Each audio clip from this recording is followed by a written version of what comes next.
I'm going to go ahead and introduce myself. I am Janae Marks, and I am the middle grade author of From the Desk of Zoe Washington, which came out this January, and it's my debut middle grade novel. It tells the story of 12-year-old Zoe, who's obsessed with baking, and her big dream is to get on the kids' baking challenge show on the Food Network, like a baking competition show. And on her 12th birthday, she unexpectedly receives a letter from her father, who actually she's never met because he's been in prison her entire life. So that's clearly very shocking to her.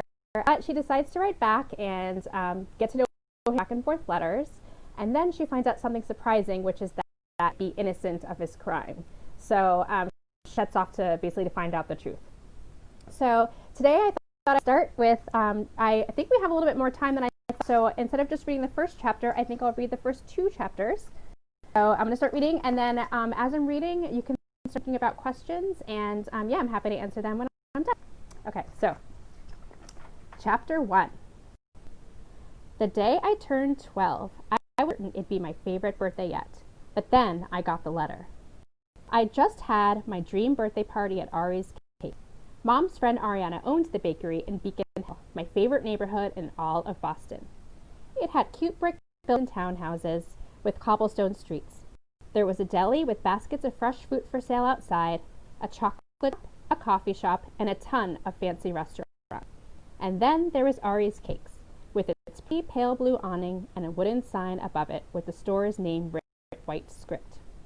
Her front window always had lots of cupcakes display, along with fresh flowers. You could smell the sugar before you walked in. Even though it was pouring rain outside, I felt like the luckiest girl.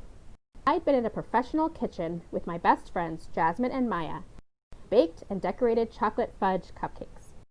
When my parents and I got home, Dad pulled his rain jacket hood on his head and rushed inside with a box of leftover cakes. Mom, using an umbrella, carried bags. I hurried behind them, and on my way in, grabbed mail from a mailbox next to our front door.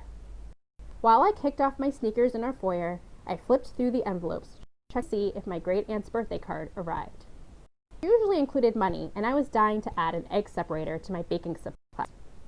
There was a catalog and some junk mail from credit card companies, and then I spotted a plain white envelope with my name, Zoe Washington, and my address handwritten in neat blue print. I glanced at the return address and froze. Massachusetts State Penitentiary was typed on the upper left corner across a waving American flag stamp. The name, Marcus Johnson, written in that same blue handwriting above the prison's name. It was a letter from my convict father, a man I'd never known before. I couldn't believe it. Just like that, my birthday didn't matter anymore. The envelope slipped fingers, landing on the floor. My dog ran over and started licking it. But I snatched it up and dropped it on the table next to the front door. Why would Mark to me? Why now? I only owned one picture of him, which Grandma had given me, since Mom would never approve. It was one of Mom's pictures that Grandma had saved from when Mom and Marcus were high school sweethearts. I'd hidden the picture between the pages of one of my journals. In it, Marcus was at a Boston Celtics game, wearing a team sweatshirt and a huge smile. My smile looked like his, which was weird. Someone I had never met had the exact same smile as me, and his brown skin matched mine. Mom's skin was a little lighter. Now Marcus was sitting in a prison cell, probably wearing an orange jumpsuit. That's how I imagined people. I bet he didn't smile much there. I picked up the envelope and rubbed my thumb across the space, but all of a sudden my fingers stopped working and I froze in place. I wanted to read it, but I was also terrified of what it would say. He'd committed a terrible crime, or written something scary. It was only a piece of paper, but that feeling wouldn't go away. I took a deep breath and started to open the envelope again, but then I heard Mom down the stairs. I knew it was Mom and not my stepdad, Paul, because he was humming a song, which she did a lot, especially in front of the bathroom mirror when she was putting on makeup. She had a pretty good voice, but she always said it was because of the bathroom acoustic. That was wrong, because my stepdad sometimes sang in the shower, and the acoustics didn't stop him from sounding like a coyote. I quickly tucked the letter into the pocket on the inside of my rain jacket. It wouldn't be a good idea to show Mom. I was pretty sure she'd take it away without letting me read it. She couldn't hear how hard my heart was beating. Gift bag's in your room, she said. Thanks. Did you have fun today? She asked. Your cupcakes came out so pretty. It was amazing, I told Mom. But now I couldn't focus on how it was, not with Marcus's letter taking up so much space in my brain. This today's mail? Mom stared at the table where I'd left the rest of it. Yep, I grabbed it $1. Thanks. But then her eyebrows scrunched together and her shoulders did what they did when she was stressed. They lifted up toward her ears. She smiled at me, but it was a forced smile, like she wasn't happy. She picked up the pile of mail, and as she threw it, her shoulders slowly returned to their normal motion. I thought Auntie Lillian's card might have come, but I didn't see it. I swallowed hard, thinking of the letter that had come. I wondered if I should tell Mom about it. What if it made her mad or upset? She didn't like to talk about Marcus. Mom smiled at me for real. It'll come. Anyway, there's one more birthday surprise for you. We're going to order Hawaiian pizza for dinner. I forced myself to smile. Hawaiianish was the name I'd given my favorite pizza combo. Pineapple and pepperoni instead of ham. Since my mom and step thought it was gross, we usually only got those toppings on pie. Sounds great. I cleared my throat. I'm going to go in and put my gifts away. It was a total lie, but that's not what Mom noticed. You're not going to take your jacket off? She asked. Marcus's envelope was still in my pocket, right over my heart, which was beating fast. I'll take it off in my room. I walked away before Mom could say anything else. What did Marcus have to say to me? I had to know. Chapter 2. I shut my bedroom door and opened the envelope. The paper is a piece of loose leaf, like what Mom would buy to put into my school binders. The words filling the page were written in the same handwriting from the front of the envelope, except the print wasn't as neat. I stood in the middle of my bedroom and read the letter from start to finish. And then I read again. Everything was quiet except for my heart and my eardrums. To my little tomato, happy birthday. I can't believe you're 12 years old now. Wow, do I sound like a broken record when I say you're up so fast? Do you even know what a broken is? Everybody used to listen to CDs when I was growing up. Dad, your grandpa, kept a record player in the corner of the room. He always says that music sounds better from a record player. He might be right. His favorite singer is Wonder. Have you ever heard any of his songs? He has a pretty great voice. There's this one song called Is She Lovely? You should look it up sometime. Stevie sang exactly how I feel about you, my baby girl. Well, you're not a baby anymore, but I know you've got to be pretty lovely at this age. I wish I could give you a hug and see your face on your big day. I'm sorry I can't be there to celebrate with you. I know your mom is doing something special. She's always good at knowing how to celebrate birthdays when we were together. Even if you reply to these letters, I'll keep writing them. Though I hope you'll write me back one day. In the meantime, I want you to know that I think about you every day. Love, Daddy. All I could do was stand there, staring at the paper in my hands. It was like the Tin Man in The Wizard of Oz when he needed to be oiled. My arms and legs felt stiff, like they'd weigh 1,000,000 pounds if I tried to move them. Why did Marcus be so nice? Mom always made it seem like he was a person. He didn't seem like he was writing from prison. I wasn't sure if someone in prison would sound exactly, but I guess they were so smart. He seems normal. He liked music just like any other dad. Like my stepdad, who was into classical and jazz music. I'd heard of Stevie Wonder, and I thought I knew a couple of his songs. I'd look up Isn't She Lovely later. I read the letter again. Why had he called me Little Tomato? It was kind of weird. I liked tomatoes, especially the little one, but I didn't want to be called one. What did this mean when he wrote those letters? This was the first time I'd ever gotten from him. It didn't make any sense. None of this did. I stared at my striped rug as a million thoughts swirled around my head. Like cake batter. Should I write him back? What will happen if I do? I had no idea Marcus thought about me. But what if he was pretending to be me because he wanted something from me? What though? Maybe I should throw the letter away. There was a knock on my bedroom which made me jump 2 feet and almost drop the letter. I clutched the loose leaf paper in my now sweating hands. Hey, it was Mom. I tensed up. 1 second. I stuffed the letter back into the envelope and tucked it underneath my purple comb.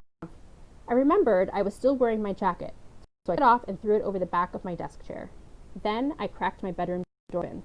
Trevor's here, Mom said. Trevor? What's he doing here? As if she could hear my thoughts, Mom said. He wanted you his birthday present, since he wasn't at your party. There was a reason for that. He wasn't invited. Can you tell I'm busy? I whispered. Mom's glare made it clear he was not about to do that. Please, it's my birthday, and he's not my friend anymore. Not after he made our friendship a total joke. Mom's expression softened a little. When are you going to tell me what happened? I shook my head. No way was I telling her anything. She'd probably force me to give Trevor, and that was not going to happen. You know, as a brand new 2-year-old, Mom said, you're old enough to understand how rude it'll be if you don't come out and thank him for the gift in person. She forced my door open wider. Come on. All I wanted to do was read the letter again and figure out what it all meant and what I should do next. But first, I had to deal with my ex-best friend. And that's it. So I hope you enjoyed that. And yeah, if you have any questions at all about the book or about process writing the book or anything to do with being an author, I'm happy to answer. If not, I can just start talking about something else.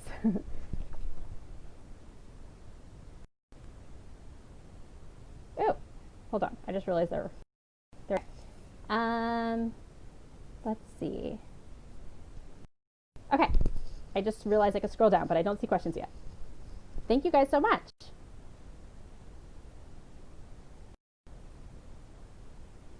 Well, all right. Waiting for questions. I'll answer one frequently asked question, which is, what is the inspiration behind this book? I tend to get asked that question a lot. And so back in 2014, I was really at the hit podcast Serial, which maybe some of you might have listened to. Essentially, the first season told the story of this man named Adnan who was in for murder, and it turns out he might actually be innocent of the crime. In the podcast, they were trying to sort of uncover the truth. They felt like there were a lot of holes in the way that the case was handled and things like that. So I just riveted when listening to that podcast, and it got me thinking about wrongful convictions and how often they happen and why they happen. And so yeah, so I write for kids. I started thinking about what it would be like to be the kid of somebody in that position. So yeah, that was basically what kind of got Zoe Washington in my head. But I also knew that I didn't want the book to only be, a sad story. As you can see in the chapters I read, there's going to be a lot of back and forth between them. But she does have a life outside of that. I mean, she's really into baking. She has, a good relationship with her mom and her dad. And she also has a grandmother who shows up later. And she also has this kind of friendship drama that's brewing with Trevor. So it is, there are some heavier themes around incarceration and wrongful convictions and systemic racism and things like that. But there's also a lot of, lighter things like her and, the other kind of relationships she has. So hopefully there's a good blend of things. So one question is, would you say you're typically more plot-driven or character-driven? I feel like I'm character-driven, but for this particular book, since the thing that came to me was the idea of a character being, having a parent that was wrongfully imprisoned, I kind of sort of came up with a lot of the plot at first. I at least knew what was going to happen plot-wise, but then I did have to kind of go back and fill in who is going to be the best kind of character for this. One interesting thing about this book is that I actually started writing it as a young adult novel. So originally Zoe was going to be maybe 16 or so instead of 12. And the reason why I decided to change her down to 12 is because my partner who was reading some of my earlier chapters said, oh, this sounds very middle grade to me. And at first I wasn't sure why, but the more I kept working on it, I realized how right it was. And I think one of the things that helps make it feel more middle grade is the fact that it is very family oriented. And, I feel like there's a lot of family stories in middle grade. But also I think like having her be 12 benefited the story in a lot of ways because she is coming from a place of like sort of ignorance about all of this stuff. In the beginning, when she gets this letter, know very much about what prison, what it's like to have in prison, what because she didn't have a relationship with her dad, that she didn't really have a lot of knowledge about this, and she's kind of isolated and naive, and as a lot of kids are. So as she goes through the story, learning more about the idea that there could be innocent, it gives her more of an opportunity for growth, essentially, having her be 12 than if she was 6. I think a lot of teenagers would have a lot more experience.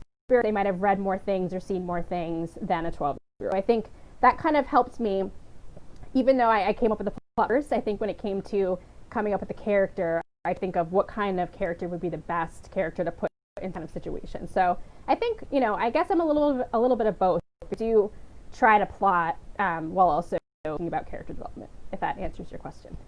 So let's see. Okay, there are heavy themes in both YA and middle grade. Is it harder to handle those kinds of themes in middle grade? How do you do it? For sure, I think it could be harder. I think you just have to be really smart about how you handle it.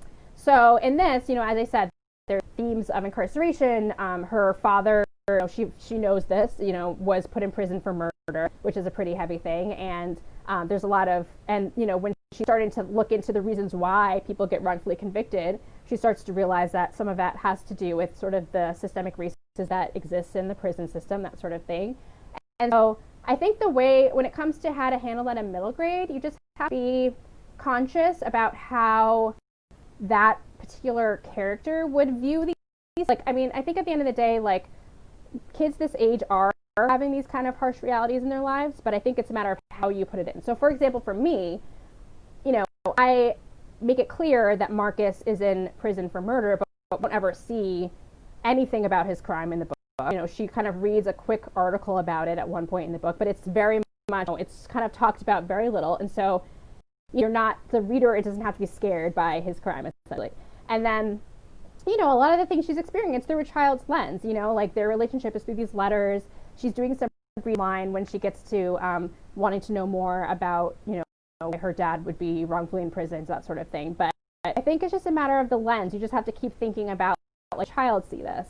And that's how you figure out how to include these heavier themes. But I think more and more middle grade handling heavier themes. But like I said, if this was a young adult novel, I'd push it even further. I think I could have had more happen and had Zoe witness more or experience more tough stuff. I think I kind of stepped back and tried not to make it too scary for her and have her do anything too grown up or mature. So yeah, it's definitely possible to have the heavier themes, but I think you have to sort of be about the way you present it, is basically my answer.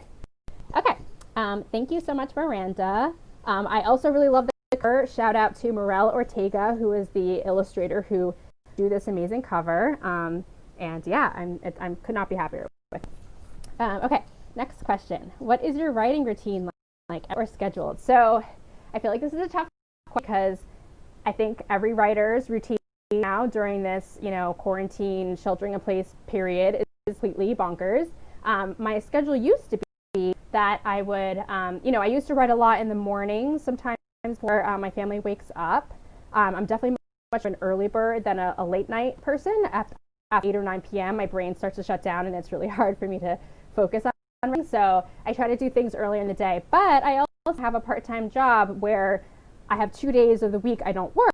So, before all the sheltering in place, those 2 days were my main days where I'd focus on getting my writing done. And usually, my preferred way to do it was to leave the house to go to the library or a coffee shop or something just to get away from the house and any distractions at home. Even if, I was at work and school, I'm just away from all the other distractions at home, like washing dishes, and can focus. But now that my husband is home working full time and my daughter not in school right now, it's extremely hard to find that time. I used to have those days free and now I don't have those days free. So I had to find, ways to squeeze it in. So I've been doing early mornings again, and also just trying to do basically any amount of time that I can squeeze in and kind of keep my daughter occupied is basically what my schedule is. And it's bananas, but we're making it work.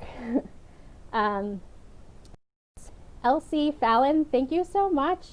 Oh yeah, I'm really sorry that I didn't get to see all these in the Shelf Stuff tour. I was supposed to be going to 5 different cities, and as of right now, they're talking about releasing it for September. So I really hope that happens. but I guess it kind of all depends on what life is like in September. I don't even know, but definitely hoping that I get a chance to still go on tour.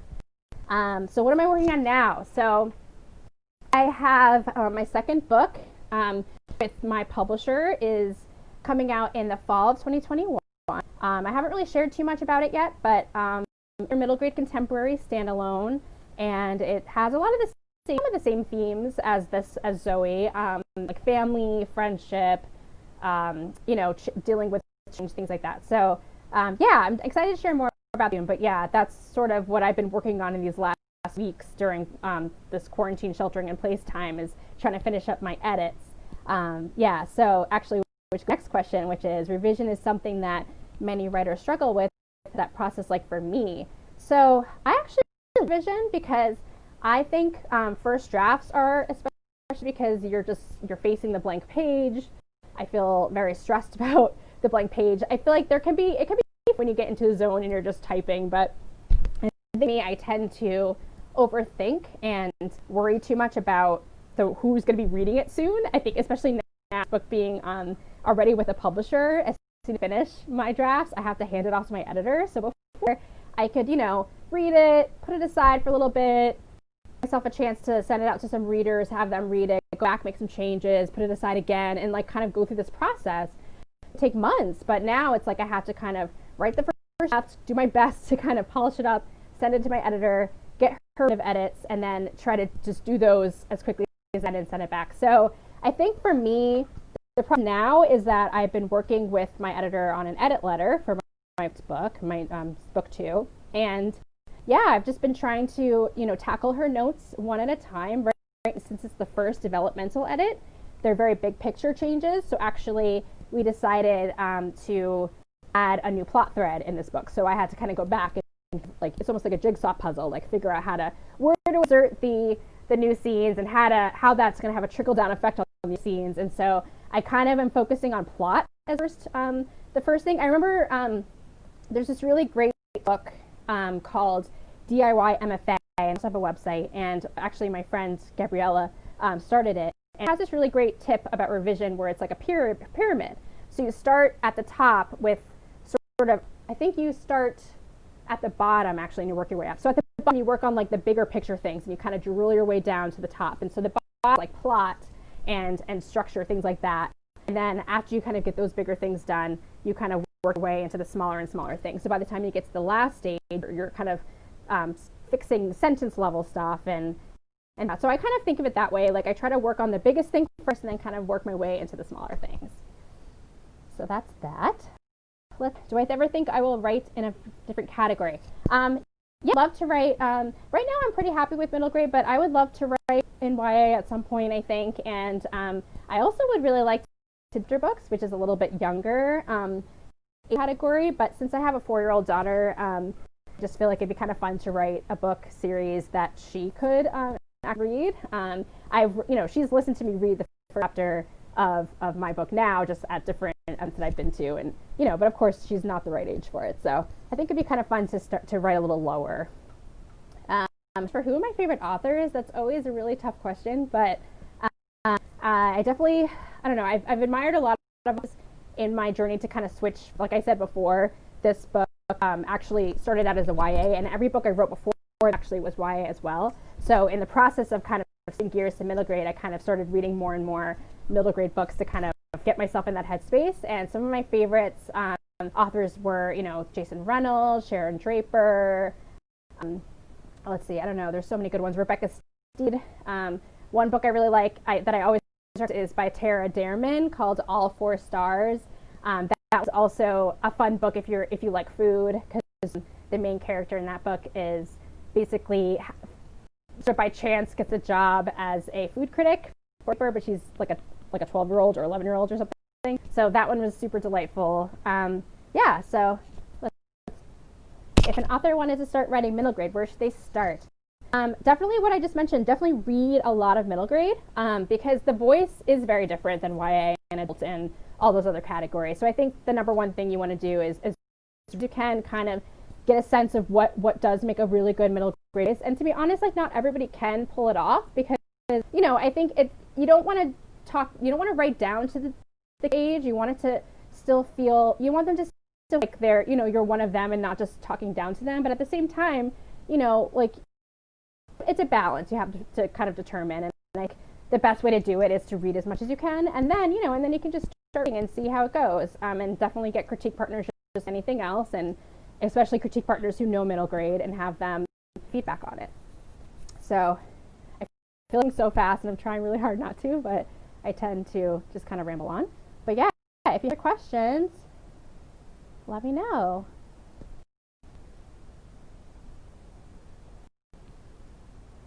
I think I got all the ones so far.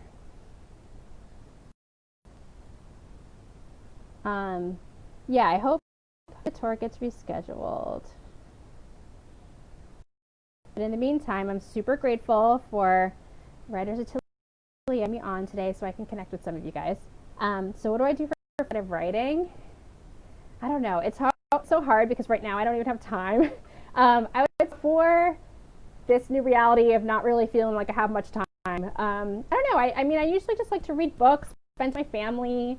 I like spending time outside. I live up in New England in Connecticut, but we actually live on the coast. We have a beach here and it's super nice. It's not Florida, which is where Writers Atelier is located. It's not as nice as Florida, but it's really nice, and I think we definitely like to spend a lot of time there when we can. Unfortunately now it's like everything's closed, so I would say now what do I like to do on is kind of, I don't know. Oh, one thing I will say is one funny thing is that a lot of people are usually surprised to hear that even despite the fact that Zoe is a baker and she, you know, she spends time working at a bakery, has an internship at a bakery, and she spends time trying to put together a cupcake recipe. I not bake very much myself, and what I actually really like is watch those baking competition shows. So I feel like during this time of being stuck at home, when I kind of just want to just relax and, you know, just get away from my, you know, from the stress of everything that's happening, I turn on those baking competition shows. Like right now, I'm watching Spring Baking Championship on Food Network. I loved watching it on Netflix because it's really funny and but it's super fun to watch people bake. I feel like the British Baking Show, you know, all those shows, it's kind of relaxing to kind of watch other people do it. Excuse me, and it's very like low expense, low pressure kind of shows. So yeah, I feel like I've been watching a lot of those kind of shows in my free time lately to kind of unwind. Let's see. Atelier is definitely asking lots of fun questions, but this is they probably know exactly what they're doing.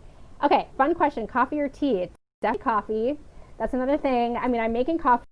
Still stuck at home. You know, I definitely have to have the coffee. There was like a couple weeks ago where, you know, everybody's struggling right now with the whole grocery situation. I mean, just it's not as easy to just hop over to a grocery store. You normally do. You kind of have to plan better because of the crowds or whatever. So there was like 2 weeks ago, we were running low. Oh my gosh, we have to figure this out. Like I can't live without coffee.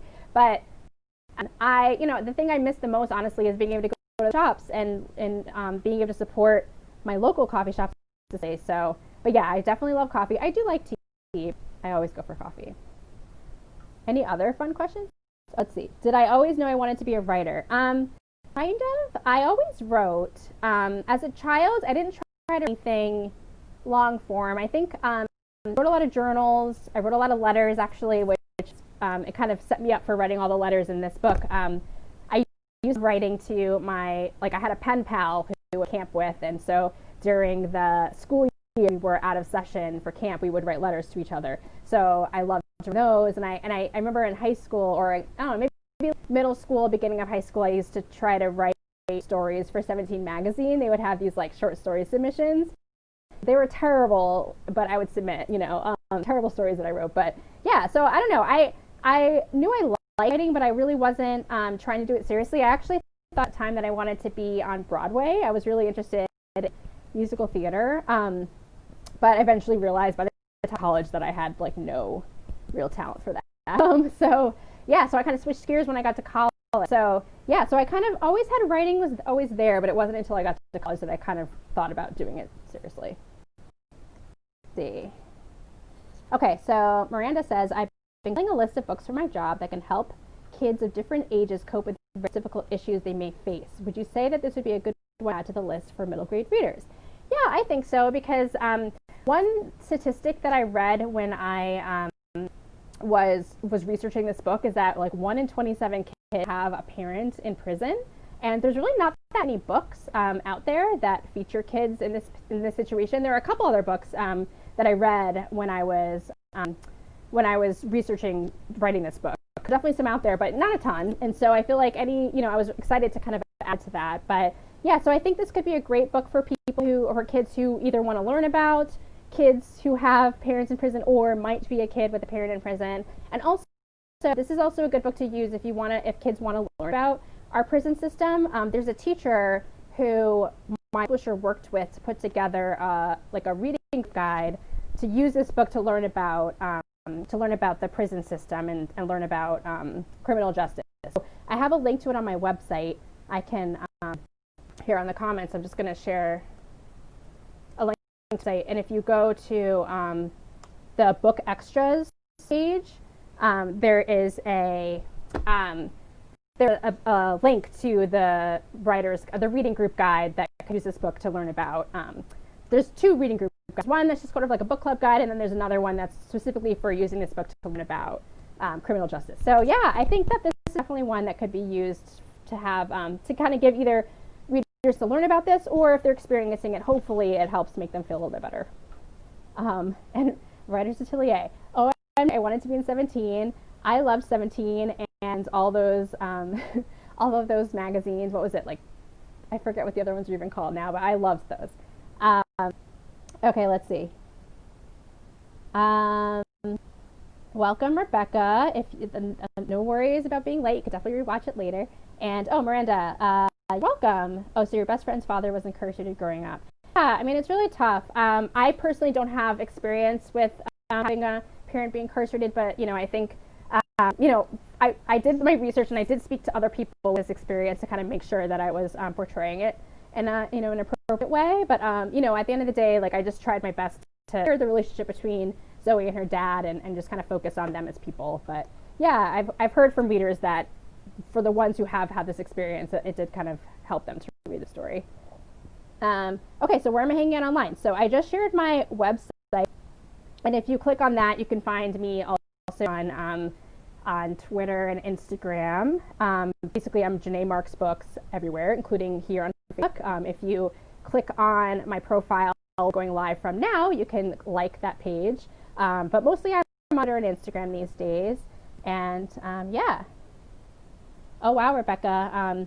Rebecca says, my mother was incarcerated for 5 years. I was 9. Yeah, I mean, I think there are just so many different stories like that. I'm sure that must have been tough. And actually, in this book, I decided to have Zoe deal with a father incarcerated from when she was even younger, so she didn't actually know him. But obviously there are situations where, the parent goes into prison when they're old enough to have built that relationship with them, and then they have to all of a sudden leave, and that's got to be even tougher, especially, the process of having to, how can you visit them, how can you communicate with them? So that's a whole other story than what's being told in Zoe. But yeah, it's definitely something that is happening a lot around this country, especially with the rate of wrong convictions, which, it's just kind of sad.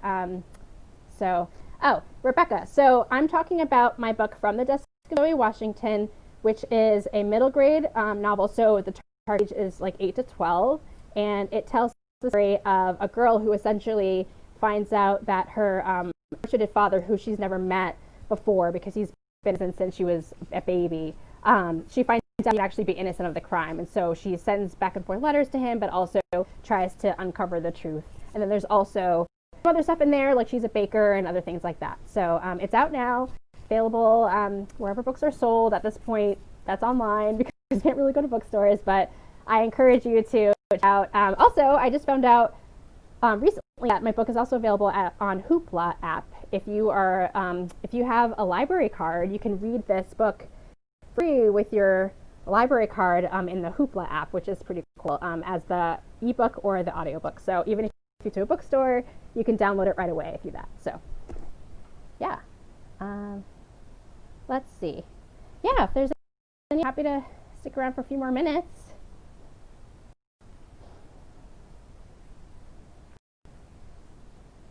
thanks again for joining everybody on this Saturday afternoon.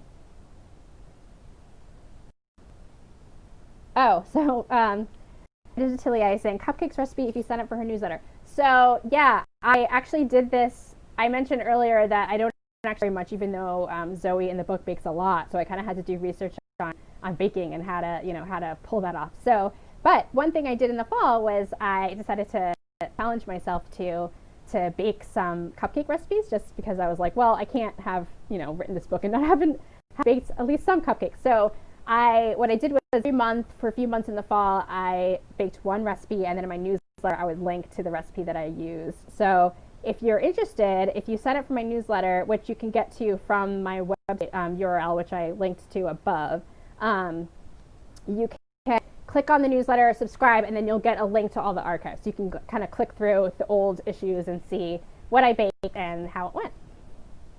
Rebecca's asking how long did it take me to write this. So I actually started writing this when my daughter was about 6 months old. It was in the spring of 2016, and I would say I wrote the first draft in like maybe a few months, like maybe 3 months. But then I spent basically the next year and change revising it. Like I actually didn't start sending it out to late agents until the following spring of 2017. And then I actually ended up getting some really good feedback from an agent who basically gave me the opportunity to like revise and then resubmit the book to her. And so I ended up taking even more time to revise then. And so I finally sent back out to different people, agents, literary agents, in the fall of 2017. And that's when I got my agent, and then it actually sold pretty quickly after that to a publisher. So yeah, so I would say it took over a year for me to write and revise it, and then it took another 2 years between when I got the book deal and it came out, because it's a long process. So what advice do I have for writers who feel discouraged? So I mean, my number one advice for writers is always to keep going, because my journey was very long. I've known Raquel from Atelier for years now. We actually met, online, like back in the day, back when I still, I think it was like 2009 to 2011, something around there. And we used to have blogs, and we would, we'd comment on each other's blogs and things. And then back in 2010, I was getting a MFA in creative writing, and I didn't get an agent or book deal until 2018. So that was a long stretch of time that I was trying to get published and was working on different projects. And that's pretty normal. I think it's hard when you're in it, because you feel like it should be happening. You feel what you're doing, but it really is tough. Yeah, I mean, at the end of the day, I think your advice is you just have to keep going. If you really believe in yourself, like, take breaks if you need to, but if you get rejection, you just have to kind of pick yourself back up, find a way. I think the best way to do that is to find writer friends who will help support you and encourage you when you need it. And again, take a break if you need to. Sometimes it's nice to just write something and not worry about getting it published. But yeah, I think at the end of the day, you just have to keep trying, because it can be a long road, and success is not a straight line. I just did like a school visit before all of this started happening, and that was kind of my main theme of that presentation, was that success is not a straight line. It takes, like, there's all those scribbles and wiggles before you from point A to point B, and that's very typical. So don't let yourself get too discouraged. This is very normal. Every author has that journey, and the really nice thing is that when you do get to that point, when the book comes out, you feel proud of yourself because you went through all of that and you made it out. Let's see. Yeah, Writers Atelier, Raquel, we've been friends for a long time. Here I am trying to still get an agent. And that's the thing, like, you could be a talented writer and it could still take a long time, because there's elements, like there's the market. How is the market doing? What kind of book are you writing? Is that the kind of book an agent wants? Like, I don't think the books that I wrote before this one, like this is my 4th written novel, were, all bad. I mean, definitely a lot of them needed work. I think the real issue was that they just might not have been super marketable, or, I don't know, like could be so many different reasons why you may not get an agent with one project. So you just kind of have to keep going. And the nice thing, I mean, like even Raquel, like she hasn't got an agent yet, but she's published so many short stories. So I mean, you just got to maybe, and also diversifying yourself too is another good way to kind of help yourself while you're trying to get that book. So Rebecca asks, writing or editing the hardest part?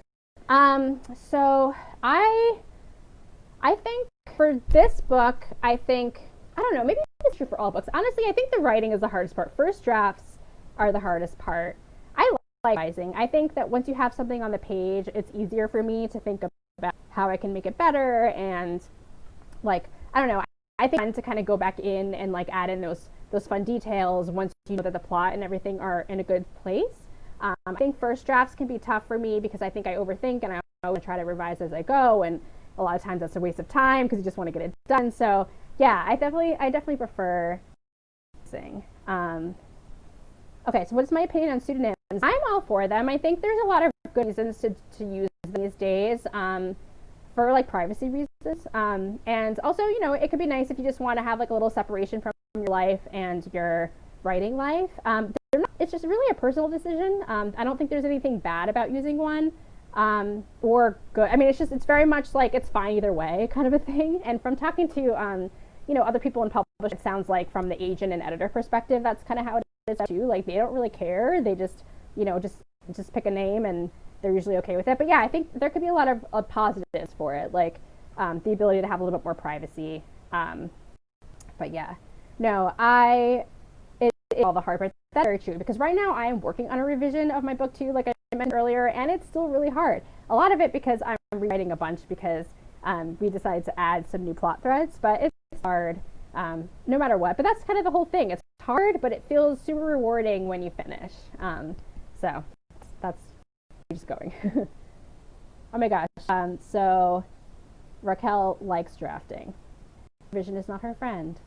Well, I don't know. I mean, I think it can be fun when you get into the zone of it, but I think I have a hard time sitting with the discomfort of how messy first drafts can be. But it's so necessary for first drafts to just like be messy because the only way you're just going to move forward and finish the book. If you spend all of your time just writing and reading your first chapter, you're never going to finish. So it's important to just power through. But I hate that feeling of like looking back and seeing how terrible it is. So I think that's the reason why I like getting to the part where I can finally fix it. But yes, it is fun to tell other people what to fix, for sure.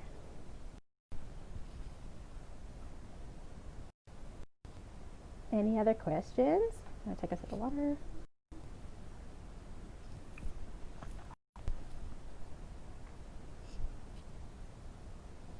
Thanks for that. This is my first time doing a Facebook Live, and I had no idea that I had to start it, so I appreciate you guys all being here. And for Raquel and everybody at the Writers Atelier team for inviting me. Okay, the story poured out of me. I'm revision and editing now. Yeah, I mean, I'm finding that energy. Honestly, like, I don't know if you're just saying that because of revision in general, or if you're talking about trying to get work done now in climate.